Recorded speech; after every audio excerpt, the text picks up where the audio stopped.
बिस्मिल्लाहिर्रहमानिर्रहीम। Dear students, Naveed Sabri है। आज हम ग्लोबलाइजेशन के बारे में देखेंगे कि ग्लोबलाइजेशन क्या चीज़ है और किस तरह से ये पूरी दुनिया में ऑपरेट करती है।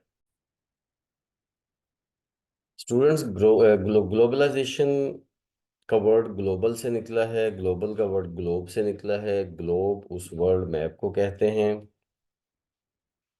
जो कि एक राउंड शेप में हमारे पास अवेलेबल होता है, और आपने ज़रूर देखा होगा। बेसिकली ग्लोबलाइजेशन एक कॉन्सेप्ट है जो पूरी दुनिया में हर वक्त किसी ना किसी टाइम पे मौजूद रहा है। और ये टॉपिक हमारे लिए आज इसलिए भी इम्पोर्टेंट है कि आज ग्लोबलाइजेशन का जितना इन्फ्लुएंस है उतना पहले कभी नहीं था।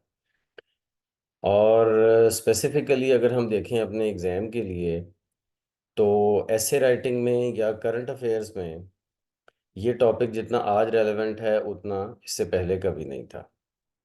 तो इसलिए फिर इसके बारे में आपके लिए जानना बहुत ज़रूरी है।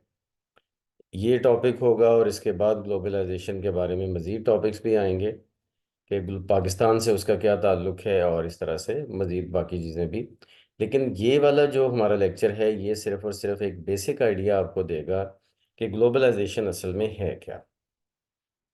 और ग्लोबलाइजेशन के हवाले से जो भी बेसिक आइडियाज़ हम लेंगे वो इस आउटलाइन की बेस पे होंगे। तो सबसे पहले इंट्रोडक्शन कि ग्लोबलाइजेशन क्या है। देखिए, ग्लोबलाइजेशन हम कहते हैं integration of world's economies, politics, and culture. The term was first used by Theodore Levitt in 1983. Globalisation तो इससे पहले भी मौजूद रही है, लेकिन ये टर्म इस सेंस में 1983 में ज़्यादा यूज़ होनी शुरू हुई जब थियोडोर लेविट ने ये यूज़ की। अच्छा, अब इसका बेसिक कॉन्सेप्ट क्या है। बेसिक कॉन्सेप्ट ये है, देखिए दुनिया में ना डिफरेंट नेशंस हैं। इन डिफरेंट नेशंस में ज़ाहिर है हमारी एक नेशन है, ठीक है। बेसिक ओरिजिन हमारा इंडियन है, फिर उसके बाद हम एक पाकिस्तानी नेशन है। फिर हमारा ताल्लुक रिलीजन वाइज जो है वो एक इस्लाम से भी ताल्लुक है। फिर उसके बाद अगर हम थोड़ा सा एक्सपेंड करते हैं अपनी चीज़ों को, अपने व्यू को, तो हम इर्द गिर्द देखते हैं हमारे पास जो है वो ईरानी भी एक नेशन है, जो पर्शियन बहुत पुरानी नेशन है। फिर उसके बाद चाइनीज़ एक और नेशन है। इस तरह करके फैलते जाएं तो दुनिया में डिफरेंट नेशंस आपको नज़र आएंगी। अब उन नेशंस का आपस में किसी का किसी से कम ताल्लुक है, किसी का किसी से ज़्यादा ताल्लुक है। आज हम ज़्यादातर डेमोक्रेसी के दौर में रह रहे हैं, जब डेमोक्रेसी को as a system of government adopt किया गया है। सेकेंड वर्ल्ड वॉर के बाद ज़्यादातर ये डेमोक्रेसी का जो इन्फ्लक्स आया है वो सेकेंड वर्ल्ड वॉर के बाद आया है। उससे पहले ज़्यादातर बादशाहतें थीं, ठीक है। और उन बादशाहतों में बादशाह होते थे, बादशाह अपनी सल्तनत को रूल करते थे, ठीक है। अब अगर हम पहले की बादशाहतें देखें, या बादशाहतों से भी पहले ट्राइबल सिस्टम थे, ठीक है। तो अगर हम बादशाहतें पुराने वाली देखें, या उससे भी पहले वाले ट्राइबल सिस्टम देखें, या आज के हम डेमोक्रेटिक सिस्टम्स देखें, इन सब में एक बात तो हमारे सामने आती है कि हिस्टोरिकली दुनिया में बहुत सारी नेशंस पाई जाती हैं, दुनिया में बहुत सारी कौमें पाई जाती हैं, और वो कौमें अपने लिए अपना अपना मुल्क रखती हैं। मोस्टली वो कौमें अपने लिए अपना अपना मुल्क रखती हैं। कुछ कौमें ऐसी भी हैं कि जो ये कहती हैं कि हम इंडिपेंडेंट नेशंस हैं, हम कंप्लीटली इंडिपेंडेंट हैं, लेकिन दूसरी तरफ देखें तो उनके पास एक अपना कंट्री नहीं है। अब उनको क्या हम इस नेशन वाले उसमें कॉन्सेप्ट में रख सकते हैं, नहीं रख सकते हैं? तो हमें इसमें उनको भी रखना चाहिए, क्योंकि कंट्री सिर्फ और सिर्फ एक पॉलिटिकल बाउंड्री को डिफाइन करता है। लेकिन जहाँ तक बात है ग्लोबलाइजेशन की, तो उसमें सिर्फ पॉलिटिकल बाउंड्री मैटर नहीं करती, बल्कि इकोनॉमीज और पॉलिटिक्स और कल्चर, ये सब चीज़ें मैटर करती हैं, ठीक है। अच्छा, अब सब जब डिस्टिंक्ट हैं, जब सब एक दूसरे से डिफरेंट हैं और एक दूसरे के साथ रस्म व रिवाज डिफरेंट हैं, आप इसमें कभी गौर करें, आपको पता चलेगा कि अमेरिका कॉन्टिनेंट है, फिर अमेरिका के दो हैं, नॉर्थ और साउथ अमेरिका, फिर उसके बाद यूरोप है, फिर अफ्रीका, एशिया। अगर हम बड़े बड़े ये कॉन्टिनेंट के लेवल पे ही बात करें ना, और ऑस्ट्रेलिया भी है, तो आपको अलग अलग नेशंस मिलेगी। मतलब अफ्रीका की जो रस्म व रिवाज और उनका कल्चर, और अफ्रीकन नेशंस की जो जितनी भी ये बातें हैं, वो दुनिया, बाकी दुनिया से बहुत कम मिलती हैं। इसी तरह से एशिया का अपना कल्चर है, सबका अपना। तो इसका मतलब ये हुआ कि सबकी अपनी अपनी डिस्टिंक्शंस हैं, सबकी अपनी अपनी स्पेशल चीज़ें हैं जो कि डिफरेंट हैं बाकियों से।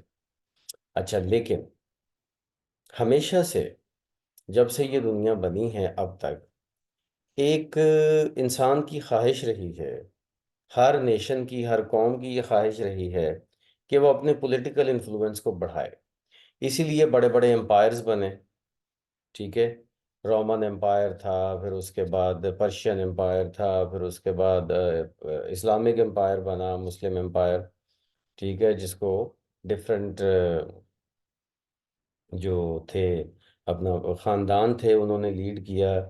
उमैयद कैलिफेट है, फिर उसके बाद अब्बासी थे और ऑटोमन थे। मतलब ये सब जो है एक पूरा मतलब सिस्टम रहा, और सबकी ये कोशिश रही है कि अपनी पॉलिटिकल बाउंड्रीज को बढ़ाएं, ज़्यादा से ज़्यादा ज़मीन पे कब्जा करें। जब किंगशिप्स थी तो तब तो ये ज़्यादा था, लेकिन अब जो है वो बहुत कम है, डिटरेंस है। और उसकी बहुत सारी रीजंस भी हैं। अच्छा, अब बादशाहतों के दौर में बादशाह कोशिश करते थे कि अपनी पॉलिटिकल बाउंड्रीज को बढ़ाएं, यानी कि अपने और इलाके फतह करें और अपनी सल्तनत को बड़ा करें, जो उनकी ख्वाहिश होती थी। आज के दौर में जब सेकेंड वर्ल्ड वॉर के बाद वेल डिफाइंड बाउंड्रीज कंट्रीज की बन गई, तो उसके बाद अब ये वाली ख्वाहिश इतनी ज़्यादा नहीं है। लेकिन दोनों सूरतों में, अगर बाउंड्रीज पहले बढ़ रही थीं या कम हो रही थीं, जाहिर है किसी की एक की बढ़ रही है तो किसी दूसरे की कम भी तो हो रही होती थी ना। अच्छा, फिर उसके बाद अब है, अब बाउंड्रीज नहीं बढ़ रही। दोनों सूरतों में ग्लोबलाइजेशन अपना असर किसी ना किसी वे में दिखा रही है। और असल ग्लोबलाइजेशन का ये है कि अपना जो अपनी इकोनॉमीज, अपने इकोनॉमिक सिस्टम, अपने पॉलिटिकल सिस्टम, अपना कल्चर, ये दूसरे कंट्रीज को जाके बताएं, उन पे इन्फ्लुएंस करें, वो भी हमारा कल्चर अडॉप्ट करें और हमारे जैसी सोच अडॉप्ट करें, और करते करते आहिस्ता आहिस्ता हमारा असर फैलता जाए। और जितना असर फैलता जाएगा उतना ही जो दुनिया जो है ये ग्लोबलाइज्ड होती जाएगी। ये एक ग्लोबल विलेज बनती जाएगी। अब जो सेकेंड वर्ल्ड वॉर के बाद, अगर हम देखें मौजूदा डेमोक्रेटिक सिस्टम को, सेकेंड वर्ल्ड वॉर के बाद अमेरिका और रशिया दो ब्लॉक थे, कोल्ड वॉर थी उनके दरमियान में। दोनों ब्लॉक्स अपने कंट्रीज के अंदर अपने अपने इन्फ्लुएंस को बढ़ाने की कोशिश करते थे।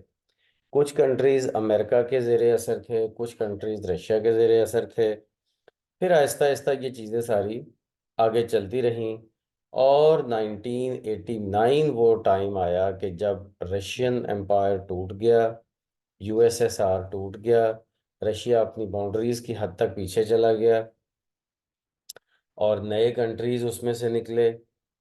और फिर उसके बाद अमेरिका एक सिंगल ग्लोबल पावर के तौर पर उभरा। और तब से लेकर अब तक तकरीबन मोर देन 40 ईयर्स का ये दौर बनता है, मोर देन 30 ईयर्स का ये दौर बनता है बेसिकली। तकरीबन कुछ 35 ईयर्स का ये दौर है, जिसमें 1989 से लेकर अब तक अमेरिका ने अपना इन्फ्लुएंस इतना बढ़ाया है कि अमेरिका अपना कल्चर, अपनी पॉलिटिक्स, अपनी इकोनॉमी, हर चीज़ को पूरी दुनिया तक फैला रहा है, और पूरी दुनिया उसको एक्सेप्ट कर रही है। ठीक है, तो इसको ग्लोबलाइजेशन कहते हैं। ग्लोबलाइजेशन का मतलब है कि पूरी दुनिया एक ही सोच के साथ हो, तो हम उसको ग्लोबलाइज्ड वर्ल्ड कहेंगे। तो 100% तो कभी ऐसा हो नहीं सकता। कि पूरी दुनिया में एक ही इकोनॉमिक सिस्टम हो, या एक ही पॉलिटिकल सिस्टम हो, या एक ही कल्चरल सिस्टम हो, या एक ही सोशल सिस्टम हो। ये हो तो नहीं सकता, लेकिन 100% तो नहीं हो सकता, लेकिन जितना मैक्सिमम होता जाएगा हम उसको उतना ही ग्लोबलाइज्ड कहते जाएंगे। ठीक है। तो इस तरह करके ये बेसिक कॉन्सेप्ट है ग्लोबलाइजेशन का। अच्छा, अब ग्लोबलाइजेशन की हिस्ट्री, ये थोड़ा बहुत मैंने आपको पहले भी चूंकि बता दिया है कि ये डोमिनेंट एम्पायर्स थे, और अपनी इकोनॉमिक सिस्टम को और सब चीज़ों को आगे ले जाना चाहते थे। तो जाहिर है कि हिस्टोरिकली ये इस ग्लोबलाइज्ड वर्ल्ड में स्टार्ट ये हुआ कि शुरू में जो एम्पायर्स थे, ट्राइब्स थे, वो आहिस्ता आहिस्ता अपना इन्फ्लुएंस बढ़ाना चाहते थे और वो बढ़ाते गए। बड़े बड़े एम्पायर इसीलिए तो बने। फिर उसके बाद different types of globalisation. Types of globalisation में इकोनॉमिक ग्लोबलाइजेशन है, यानी कि एक कंट्री जो है वो, या एक सिस्टम जैसे कि अमेरिका है, वो अपना इकोनॉमिक सिस्टम पूरी दुनिया में लेके आए और इकोनॉमी उसकी सोच के मुताबिक चले, और डिफरेंट कंपनीज के जो सिस्टम, डिफरेंट कंट्रीज के जो सिस्टम हैं, वो सारे उसके दिए गए इकोनॉमिक सिस्टम के मुताबिक चलें। और ये काफ़ी हद तक पूरी दुनिया में हो रहा है, क्योंकि अमेरिका का प्रीडोमिनेंटली जो सिस्टम है वो कैपिटलिज्म है, और कैपिटलिज्म काफ़ी हद तक पूरी दुनिया में एक्सेप्टेड है। लेकिन 100% तो कैपिटलिज्म अमेरिका में भी नहीं है, अब ये सारा मिक्सिंग है कैपिटलिज्म और सोशलिज्म का। लेकिन प्रीडोमिनेंटली कैपिटलिज्म ही मौजूद है। तो इस तरह से पूरी दुनिया में जो इकोनॉमिक सिस्टम है, आप ये देख रहे हैं कि डिफरेंट बैंक्स हैं। हमारे कंट्री के बैंक्स दूसरी कंट्रीज़ में हैं, उनके बैंक्स हमारे कंट्रीज़ में हैं, बहुत सारे, मतलब ज़्यादातर जो बैंक्स काम कर रहे हैं डिफरेंट कंट्रीज़ में वो इंटरनेशनल बैंक्स हैं। ठीक है। तो इस तरह से करके एक इकोनॉमिक सिस्टम जो है ना वो चलता है। इस तरह से फाइनेंशियल ग्लोबलाइजेशन है। फाइनेंशियल ग्लोबलाइजेशन जो असल ज़्यादा टेक्निकल टर्म है वो ये है कि जिस जिस तरह से पूरी दुनिया का एक फाइनेंशियल सिस्टम है, उसमें एक दूसरे के साथ मॉनेटरी एक्सचेंजेस होती हैं, एक दूसरे के साथ एक दूसरे के साथ पैसों का लेन देन होता है। वो बेशक किसी को एड देने की सेंस में हो, या किसी को लोन देने की सेंस में हो, या किसी के साथ खरीदो फरोख्त करने की सेंस में हो। तो खरीदो फरोख्त में भी जाहिर है पैसा ही के पैसे का ही लेन देन होता है। तो ये एक पूरा फाइनेंशियल ग्लोबल सिस्टम है जो एक ही तरीके से चल रहा है, और दुनिया एक दूसरे के ऊपर डिपेंड करती है। और इसी तरह से पूरी दुनिया में स्टॉक मार्केट्स है। तो स्टॉक मार्केट भी किसी एक कंट्री की स्टॉक मार्केट अगर अफेक्ट होती है तो उसका दूसरे कंट्री पे भी इफेक्ट आता है। तो इस तरह का मतलब ये फाइनेंशियल ग्लोबलाइजेशन भी मौजूद है दुनिया में। इसी तरह से कल्चरल ग्लोबलाइजेशन है कि एक नेशन के जो प्रिंसिपल्स हैं, जो बिलीव्स हैं, उनके जो रहने सहने के अंदाज हैं, उनके जो बात करने का अंदाज है, उनका जो खाने पीने का अंदाज है, उनकी जो फूड हैबिट्स हैं, ये सब कुछ इधर उधर एक दूसरे की तरफ जा रहा है। ठीक है। इटालियन पिज़्ज़ा हम अगर खा रहे हैं, और केएफसी है, और मैकडोनल्ड है, ठीक है, तो इसी तरह से अल्बेक है। मतलब ये है कि पूरी दुनिया में एक दूसरे की हैबिट्स को अपनाया जा रहा है। ठीक है। और ये कल्चरल ग्लोबलाइजेशन है। पूरी दुनिया में पैंट शर्ट चलती है ज़्यादातर। तो पैंट शर्ट जो है वो सारी दुनिया का लिबास पहले तो नहीं था, अब हुआ है ना। तो इस तरह से करके एक जो नेशंस के कल्चर्स हैं, उन कल्चर से ऊपर भी एक सुपरा कल्चर है। ठीक है। जो कि एक पूरी दुनिया में बन रहा है। इसीलिए आपको पूरी दुनिया में कहीं पे भी चले जाएं, आपको कोई बहुत डिफरेंस नज़र नहीं आता। यस, डिफरेंसेस होते हैं, लेकिन आपको बेसिक नीड्स के हवाले से कोई इतना डिफरेंस नज़र नहीं आता। तो इस तरह से ये जो कल्चर्स की आपस में इंटरपेनिट्रेशन है, इसको हम कल्चरल ग्लोबलाइजेशन बोलते हैं। ऐसे ही पॉलिटिकल ग्लोबलाइजेशन है। पॉलिटिकल ग्लोबलाइजेशन का मतलब कि दुनिया पॉलिटिकल सिस्टम्स के हवाले से एक हो रही है। अब जैसे पूरी दुनिया में डेमोक्रेसी पाई जाती है, तो ये भी एक तरह की पॉलिटिकल ग्लोबलाइजेशन है कि मोर और लेस एक ही तरह की डेमोक्रेसी तकरीबन पूरी दुनिया में है। फिर उसके बाद यूनाइटेड नेशंस जैसे इदारे, डब्ल्यूएचओ जैसे इदारे, ठीक है, वर्ल्ड हेल्थ ऑर्गेनाइजेशन। फिर उस तरह से बहुत सारी ऐसी एनजीओज हैं जो बियॉन्ड बॉर्डर्स काम करती हैं, जिनमें डॉक्टर्स विदाउट बॉर्डर्स हैं, ऑक्सफैम है। ठीक है। और बहुत सारी ऐसी ऑर्गेनाइजेशन हैं जो कि गवर्नमेंट लेवल पे या नॉन गवर्नमेंट लेवल पे पूरी दुनिया में काम करती हैं। और एक तरह से वो पॉलिटिकल सिस्टम जो है वो पूरी दुनिया का एक जैसा नज़र आता है। उसके बाद है जी सोशोलॉजिकल ग्लोबलाइजेशन। सोशोलॉजिकल ग्लोबलाइजेशन ये है कि सोसाइटीज़ एक दूसरे के साथ इंटर इंटर इंटर इंटीग्रेट कर रही हैं, मिक्स हो रही हैं। एक दूसरे के साथ एक नेशन से दूसरी नेशन में शादियां हो रही हैं, रिश्तेदारियां बन रही हैं, लोग फ्रीली एक से दूसरी जगह जाके रहते हैं। बहुत सारी आपको जो बहुत सारे लोग जो हैं वो दूसरे कंट्रीज में जाके बिजनेस करते हुए नजर आएंगे। फिर जब उनका बिजनेस वहाँ पे चल पड़ता है, वो पूरी फैमिली वो अपने रिलेटिव्स को भी वहाँ पे इनवाइट करते हैं, ले जाते हैं, अपने बिजनेस कोलीग्स को ले जाते हैं। फिर आहिस्ता आहिस्ता वहाँ पे उनकी लोकल लोगों के साथ इंटरकनेक्शन बन जाता है, शादियाँ भी समटाइम हो जाती हैं। ठीक है, रिलीजन एक्सचेंज होता है। इस तरह करके ये सारी चीज़ें, ये सोशोलॉजिकल ग्लोबलाइजेशन है। और पूरी पूरी दुनिया में आजकल कहीं पे भी कोई ऐसा, मतलब चंद एक कंट्रीज को छोड़ के कहीं पे भी कोई ऐसा सख्ती नहीं है कि जी को आप दूसरे कंट्री में जाके बिजनेस नहीं कर सकते या जॉब नहीं कर सकते। कुछ कंट्रीज में रिस्ट्रिक्शन थोड़ी सी ज्यादा हैं, लेकिन अलाउ हर जगह है। और जाहिर है कि जब एक बंदा कहीं पे जाके दूसरी जगह पे जाके दूसरे कंट्री में जाके बिजनेस करेगा या जॉब करेगा, तो वो अकेला तो नहीं जा रहा ना। उसका रहन सहन, उसका कल्चर, उसका पूरा सोशोलॉजिकल बैकग्राउंड उसके साथ जा रहा है, जो कि दूसरे दूसरे लोगों के साथ जाके मैच करेगा। इसी तरह से टेक्नोलॉजिकल ग्लोबलाइजेशन है। टेक्नोलॉजी जाहिर है पूरी दुनिया में, एक टेक्नोलॉजी पूरी दुनिया में अगर इन्वेंट होती है तो वो पूरी दुनिया में जाती है। इसमें फेसबुक, इंस्टाग्राम, स्काइप, यूट्यूब ये देखें आपके सामने है। फिर आजकल एआई का दौर है, आर्टिफिशियल इंटेलिजेंस है। वो जैसे जैसे इमर्ज हो रही है पूरी दुनिया को उसका पता चल रहा है।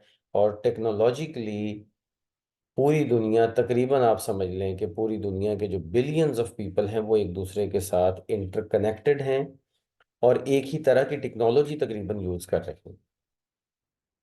फिर उसके बाद जोग्राफिकल ग्लोबलाइजेशन है कि जोग्राफिकली जो बाउंड्रीज थी वो कम हो रही हैं, उनमें जो रिस्ट्रिक्शंस हैं वो कम हो रही हैं, वीज़ाज रिलैक्स हो रहे हैं। दुनिया में बहुत सारे ऐसे कंट्रीज हैं जिनको दूसरे कंट्रीज में जाके वीज़ा ही नहीं लेना पड़ता। वो विदाउट वीज़ा वहाँ पे अलाउ होते हैं, सिर्फ टिकट लेनी है और चले जाना है। वहाँ जाके मौके पे वीज़ा वीज़ा मिल जाता है, कोई रिस्ट्रिक्शंस नहीं है। बहुत सारे ऐसे कंट्रीज हैं। फिर ट्रांसपोर्टेशन है, आपको ऐसे बहुत सारे कंट्रीज मिलेंगे जिनमें आपस में बसेस चल रही हैं, ट्रेन चल रही हैं। इसकी सबसे बड़ी एग्जांपल तो यूरोपियन यूनियन है कि यूरोप में कोई वो जो बाउंड्रीज हैं, उस तरह की बॉर्डर्स हैं, वो बहुत कम आपको उसकी रिस्ट्रिक्शंस मिलेंगी। फिर उसके बाद इकोलॉजिकल ग्लोबलाइजेशन है। यस, क्लाइमेट जो है वो पूरी दुनिया का एक ही क्लाइमेट है। अगर किसी एक कंट्री में कोई पोल्यूशन पैदा होती है, एक कंट्री में प्रॉब्लम्स हैं, तो उसका असर दूसरे कंट्रीज पे भी होता है। तो जाहिर है कि ये भी एक ग्लोबलाइजेशन का इम्पैक्ट है। तो इस तरह से फिर पूरी दुनिया को इकट्ठे सोच के ये सोचना पड़ता है, पूरी दुनिया को इकट्ठे एक ही लेवल पे सोचना पड़ता है कि हमारी जो इकोलॉजी है वो एक तरह से एक तरीके से चलनी चाहिए। मतलब ये है कि ये जो हमारा इकोसिस्टम है पूरी दुनिया का, चूंकि एक है, माहौल एक है, तो क्यों ना हम मिल के जॉइंट एफर्ट करें। तो वो जो जॉइंट एफर्ट बनती है वो जाहिर है ग्लोबलाइजेशन ही की वजह से पॉसिबल होती है कि लोग एक दूसरे के करीब हैं। इसके बाद हम देखते हैं पॉजिटिव इम्पैक्ट्स क्या हैं।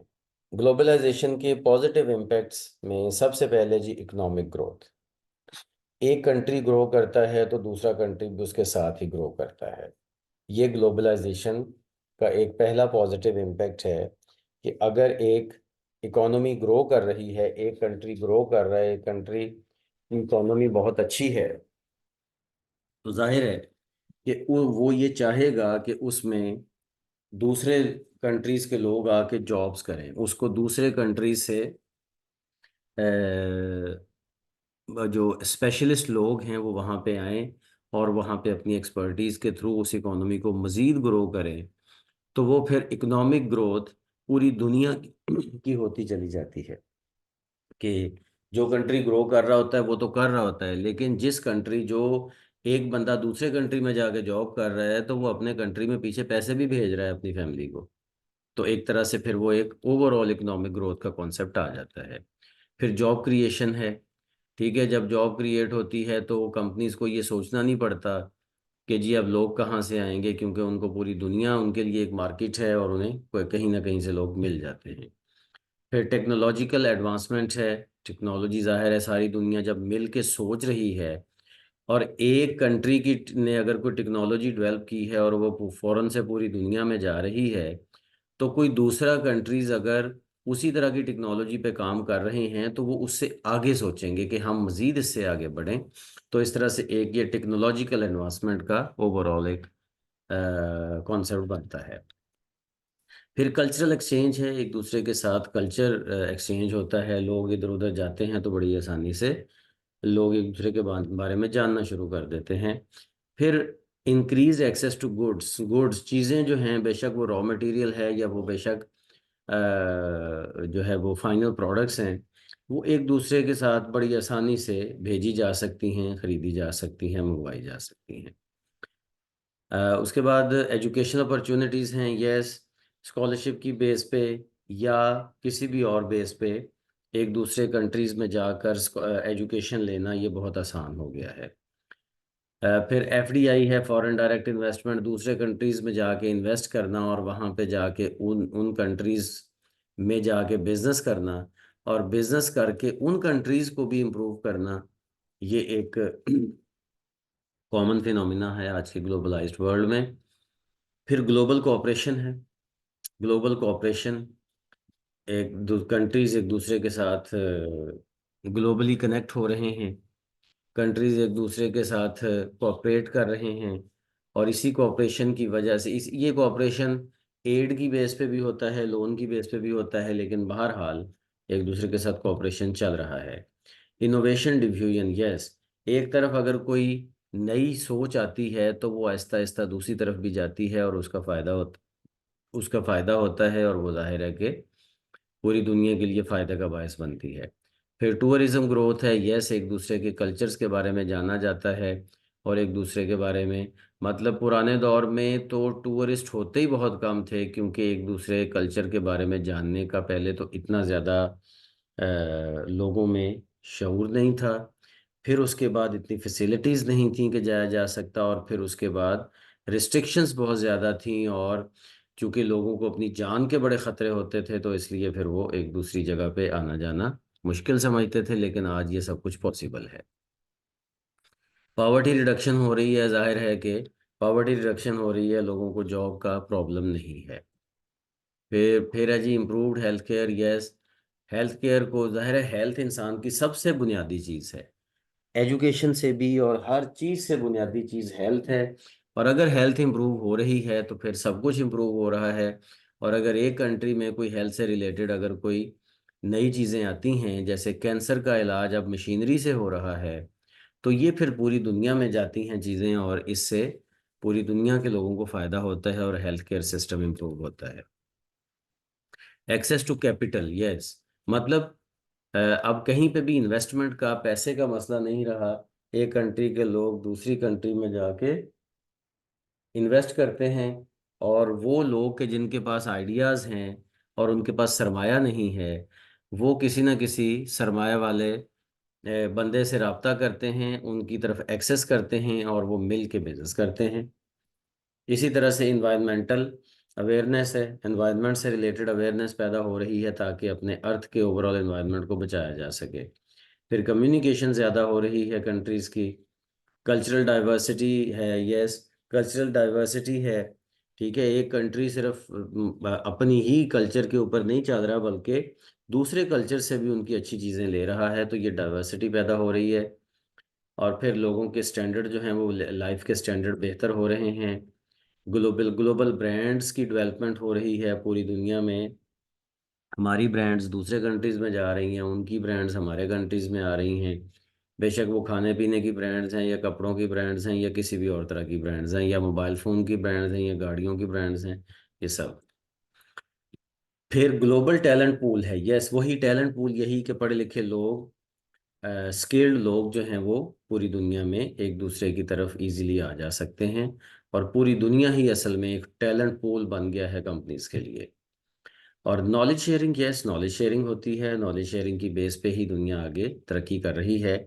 और ये ग्लोबलाइजेशन ही की वजह से है कि जितनी तेज़ी से पिछले 100 सालों में या 80 ईयर्स में दुनिया ने तरक्की की है, उतनी उससे पिछले 200 सालों में भी आपको नज़र नहीं आती। बल्कि मैं तो ये कहूँगा कि पिछले 50 सालों में दुनिया ने जितनी तरक्की की है, वो पिछले 500 सालों में भी नज़र नहीं आती। और ये सारा कुछ नॉलेज शेयरिंग की बेस पे ही है ना, और नॉलेज शेयरिंग ग्लोबलाइजेशन की बेस पे है। अच्छा, इस तरह से पॉजिटिव के बाद कुछ नेगेटिव एस्पेक्ट्स की तरफ हम आते हैं। तो ये भी याद रखें कि ज़ाहिर है हर चीज़ के कोई ना कोई नेगेटिव एस्पेक्ट्स भी होते हैं, पॉजिटिव तो हैं ही हैं, नेगेटिव भी होते हैं। तो ग्लोबलाइजेशन के जो नेगेटिव एस्पेक्ट्स हैं उनमें सबसे पहले है job losses in developed countries. जो डेवलप्ड कंट्रीज हैं, जो कि ज़्यादा तरक्की याफ्ता नहीं हैं, जैसे पाकिस्तान जैसे कंट्रीज हैं, तो उनमें लोगों की जॉब लॉसेस हो रही हैं। जॉब लॉसेस इस वजह से हो रही हैं कि या तो वो पूरी दुनिया में जो कंपनीज हैं वो या तो दूसरे कंट्रीज में स्किल्ड लोगों को बुला लेती हैं, और पीछे से वैकेंसीज पे काम करने के लिए बंदे नहीं होते, ठीक है। या फिर वो कंपनीज आके जब डेवलप कंट्रीज में इन्वेस्ट करती हैं तो उनको ज़्यादा स्किल्ड लोग मिल जाते हैं और चाहिए होते हैं, या वो दूसरे कंट्रीज से ले आते हैं। तो जो लोकल कंट्री जहाँ पे काम हो रहा होता है, जहाँ पे असल में वो इंडस्ट्री मौजूद होती है, वहाँ के लोग कम स्किल्ड होने की वजह से बिल्कुल ही जॉब से हाथ धो बैठते हैं। तो कंपनीज तो इम्प्रूव करती हैं, लेकिन लोकल लेवल पे लोगों की जॉब जो है वो लूज हो जाती हैं। इसी तरह से एक्सप्लॉयटेशन ऑफ लेबर है, लेबर को एक्सप्लॉयट किया जाता है, क्योंकि लेबर कहीं से भी मिल जाती है, कहीं से भी लाई जा सकती है। तो जो लोकल लेबर है उसका फिर ये नुकसान है कि उनको एक्सप्लॉयट किया जाता है, और वो मजबूर होते हैं जो कंपनीज की दी गई गाइडलाइंस या डेडलाइंस या रिस्ट्रिक्शंस हैं उन्हीं के ऊपर काम करने पे, और उसी उसी उसी लाइवलीहुड और उसी पैसे पे काम करने पे वो पाबंद हो जाते हैं। फिर इनकम इनक्वालिटी है, यस, डिफरेंट कंट्रीज में इनकी इनकम इनक्वालिटी की वजह से एक दूसरे के साथ सेंस ऑफ इंफीरियरिटी या सुपीरियरिटी ये भी आता है। फिर एनवायरमेंटल डिग्रेडेशन है, यस, इतनी ज़्यादा तरक्की हो रही है, इंडस्ट्रियलाइजेशन हो रही है, तो ज़ाहिर है एनवायरनमेंट तो तबाह हो रहा है, ठीक है, आबादी भी बढ़ रही है, तो एनवायरनमेंट तबाह हो रहा है। ये भी एक ग्लोबलाइजेशन का एस्पेक्ट है कि तरक्की हो रही है, इंडस्ट्री लग रही है, वो इंडस्ट्री लगने से अर्थ का जो एक नेचुरल एनवायरनमेंट है वो ख़राब हो रहा है। कल्चरल होमोजेनाइजेशन, कल्चरल होमोजेनाइजेशन का मतलब ये है कि कल्चरल लेवल पे एक अजीब तरह का कल्चर पैदा हो रहा है, जो कि समटाइम लोकल लेवल पे लोगों के लिए बड़ी प्रॉब्लम पैदा करता है, ठीक है। मतलब ये है कि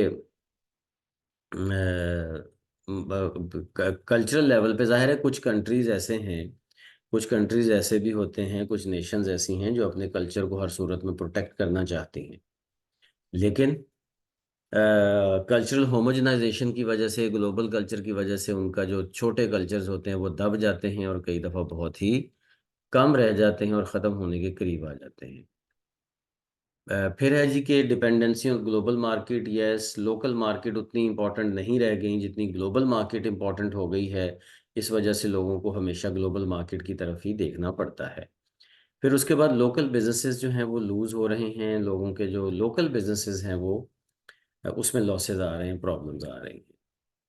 फिर है जी political influence of multinational companies, yes, multinational company का पॉलिटिकल इन्फ्लुएंस बहुत बढ़ गया है, और इतना बढ़ गया है कि दुनिया में बहुत सारे कंट्रीज में, इवन पाकिस्तान भी उनमें शामिल है, कि जहाँ पे मल्टीनेशनल कंपनीज किसी ना किसी तरीके से पॉलिटिकली इन्फ्लुएंस करके अपनी मर्जी से हुकूमतें बनाती भी हैं, गिराती भी। अनइक्वल बेनिफिट्स हैं, मतलब जो ग्लोबलाइजेशन के बेनिफिट्स हैं वो कुछ नेशंस को तो बहुत ज़्यादा मिल रहे हैं और कुछ को बहुत कम मिल रहे हैं। जिसमें आप वाज़ेह एग्जांपल आप ये ले सकते हैं कि गूगल है, माइक्रोसॉफ्ट है, फिर उसके बाद ये अमेरिकन कंपनीज हैं या फिर उधर जापानीज कंपनीज हैं, ये हर पूरी दुनिया में हर कंट्री में जाके बिजनेस कर रहे हैं और सारा पैसा पैसा समेट के अपनी अपनी कंट्रीज की तरफ लेके जा रहे हैं। तो ये बेनिफिट्स लोकल लोगों को कम मिलते हैं। अच्छा, तो इस तरह से ह्यूमन राइट्स वायलेशंस भी होती हैं। ह्यूमन राइट्स वायलेशन इस वजह से होती हैं क्योंकि एक कंट्री का बंदा जब दूसरे कंट्री में जाता है तो वो वहाँ के रहमो करम पे होता है काफ़ी हद तक। Losses of national sovereignty, yes, national sovereignty उतनी अब खुद मुख्तारी जो है, कौमी खुद मुख्तारी, वो उतनी सुप्रीम चीज़ नहीं रह गई जितनी पहले कभी होती थी। पाकिस्तान में किस तरह से इंटरनेशनल पावर्स का इन्फ्लुएंस आ रहा है। सी पैक की वजह से चाइना का इन्फ्लुएंस अब आ रहा है और अमेरिका का इन्फ्लुएंस तो शुरू से ही रहा है जब से पाकिस्तान बना है अब तक। तो ये एक जो नेशनल सॉवरेनिटी का लॉस है, ये भी एक ग्लोबलाइजेशन ही का किया जा रहा है। फिर स्प्रेड ऑफ डिजीजेस भी फैलती हैं, जैसे कोरोना सबसे बड़ी मिसाल है। जाहिर है जब लोगों का आना जाना बहुत ज़्यादा है तो डिजीजेस भी एक से दूसरी तरफ जाएंगी ना। और सम टाइम तो ऐसा हो जाता है कि एक डिजीज़ जब दूसरे कल्चर में जाती है तो वहाँ पे उसकी इम्यूनिटी नहीं होती, जिसकी वजह से वो पीछे जहाँ से वो डिजीज़ आई होती है वहाँ पे नुकसान इतना नहीं कर रही होती जितना आगे जाके करती है। टैक्स अवॉइडेंस, यस, लोगों को डिफरेंट, हर कंट्री के टैक्स कल्चर्स डिफरेंट हैं तो इसलिए लोगों को टैक्स बचाने के बहुत सारे तरीके मिल जाते हैं जो कि अमीर को अमीर तर कर रहे हैं और गरीब को गरीब तर कर रहे हैं। ब्रेन ड्रेन है, ठीक है, छोटे कंट्रीज और छोटी इकोनॉमीज के और गरीब मुल्कों के जो पढ़े लिखे लोग होते हैं उनको खींच लिया जाता है ज़्यादा बड़े एडवांस कंट्रीज में, और गरीब मुल्क मज़ीद गरीब होते चले जाते हैं क्योंकि वहाँ पे कोई इनोवेशन आती नहीं है। इकोनॉमिक इंस्टेबिलिटी है, यस, इकोनॉमिक इंस्टेबिलिटी हो जाती है क्योंकि ग्लोबलाइजेशन की वजह से दूसरे कंट्रीज़ की तरफ देखना और उनके स्टाइल्स को अपनाना, ठीक है, जिसकी वजह से फिर जो कई ऐसी बेसिक इकोनॉमिक स्टेबिलिटी लाने वाली चीज़ें हैं उनसे हाथ धोना पड़ता है या उनको वीक कर दिया जाता है। Exploitation of natural resources, yes, natural resources, एक कंट्री के नेचुरल रिसोर्सेज दूसरे कंट्री एक्सप्लॉयट कर रहे होते हैं। इनमें पाकिस्तान के जो नेचुरल रिसोर्सेज हैं वो करप्शन की वजह से धड़ाधड़ बाहर जा रहे हैं, ये इसकी वाज़ेह मिसाल है। कल्चरल इंपीरियलिज्म, यस, पूरी दुनिया में एक ही कल्चर या एक ही तरह का वो कल्चर बन जाता है। ये भी दूसरे जो छोटे कल्चर्स हैं उनको जब उनकी डेथ होती है, उनको उनको सप्रेस किया जाता है, तो ये एक नेगेटिव चीज़ है। फिर उसके बाद increased inequality between countries, countries आपस में इनइक्वालिटी बढ़ती जा रही है स्पेशली इकोनॉमिक लेवल पे। और उसके बाद है जी loss of jobs in traditional industries जो पुरानी इंडस्ट्री चलती हैं उनमें जॉब्स कम हो रही हैं, नई जॉब्स पैदा हो रही हैं, तो दूसरे लफ्ज़ों में ट्रेडिशनल इंडस्ट्रीज मर रही हैं। और सोशल डिसरप्शन यानी कि सोसाइटी में, ज़ाहिर है जब कल्चर में चेंज आएगी तो सोसाइटी में तो बिगाड़ पैदा होगा ही होगा ना। कुछ लोग ऐसे होते हैं सोसाइटी में जो नए कल्चर को अडॉप्ट करना चाहते हैं, कुछ नहीं करना चाहते, ठीक है, तो वो फिर प्रॉब्लम में आ जाती है, पूरे का पूरा सिस्टम प्रॉब्लम में आ जाता है। तो स्टूडेंट्स, इस तरह से ये ग्लोबलाइजेशन के हवाले से मैंने कुछ बेसिक बातें आपके सामने रखने की कोशिश की। मज़ीद आप इस हवाले से अगर कुछ चाहते हैं कि हम लेक्चर बनाएं तो आप इन नंबर्स पे भी रब्ता करके हमें बता सकते हैं और आप कमेंट्स में भी अपनी ओपिनियन दे सकते हैं। तो आज के लिए इतना ही। अल्लाह हाफिज़।